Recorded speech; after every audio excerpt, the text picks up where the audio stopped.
I remember one time in junior high, there was this new kid that came into school, and I tried to befriend them. I thought it would be the nice thing to do, so I spent some time talking to them at lunch, and all of a sudden some of my other friends, some of the cool kids, came into the room, and instantly I stopped talking to the new person, and I acted like I didn't even know them or hadn't even talked to them, and because I was totally embarrassed.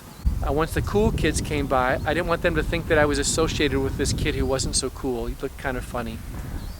And standing here by this fire pit, I was reminded of that when I read the story about Peter, when Jesus was arrested and everybody scattered, and Peter followed, the Bible tells us, he followed, and there was a fire.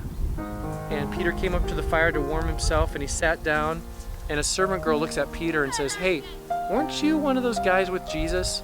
And Peter immediately says, "No, I don't know who he was. I never saw him." So Peter walked a little bit away from the fire and kind of forgot about what he had just done. And another servant girl comes up and she says, "Hey, I think you were with Jesus, weren't you?" And there were some other people standing around there, and Peter right away, he's like, "Oh, no, I don't know that guy. What are you talking about? I never knew him." And then just a little bit after that, again, some other people came up to Peter and said, "I saw you. Your Galilean accent kind of gives you away. You've been with Jesus. I know you're one of his followers." Peter denied. He says, "Man, I am not one of those guys with Jesus." Right at that moment, there's a rooster that crowed.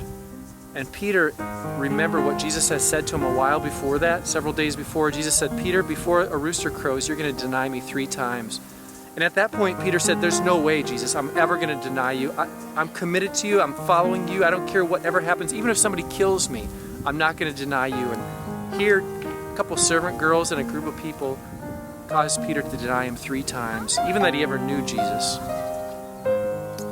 It's not always easy to stand up for Jesus.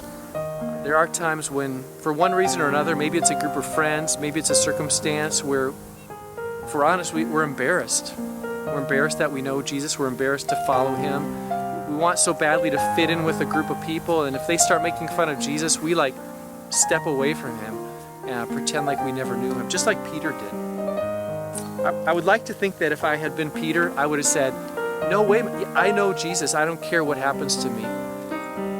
But I think I probably would have done the same thing. I think that's kind of a normal reaction, what Peter did, because I don't know about you, but I do it often.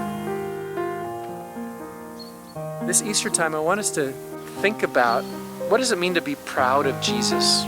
What would that look like if, no matter where I was or with who I was with, I was just proud to kind of bear the name of Jesus in me. And that when these feelings of embarrassment started to creep up, I would just push that aside and say, yeah, I know Jesus. He's my friend. He's with me every day, and I'm proud to be his friend. Peter, after he denied him the 3rd time, the Bible tells us that he was so sad he went away and he wept bitterly. He just bawled his eyes out because he realized what he'd done. And we know that later in the story, Peter was one of the disciples who was the most proud of being with Jesus. He was the fearless. He went and preached in front of thousands of people because he learned his lesson.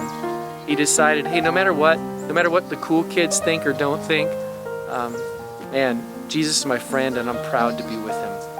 So think about that Easter. Think about being proud to be a child of God. Think about being proud to be Jesus' friend.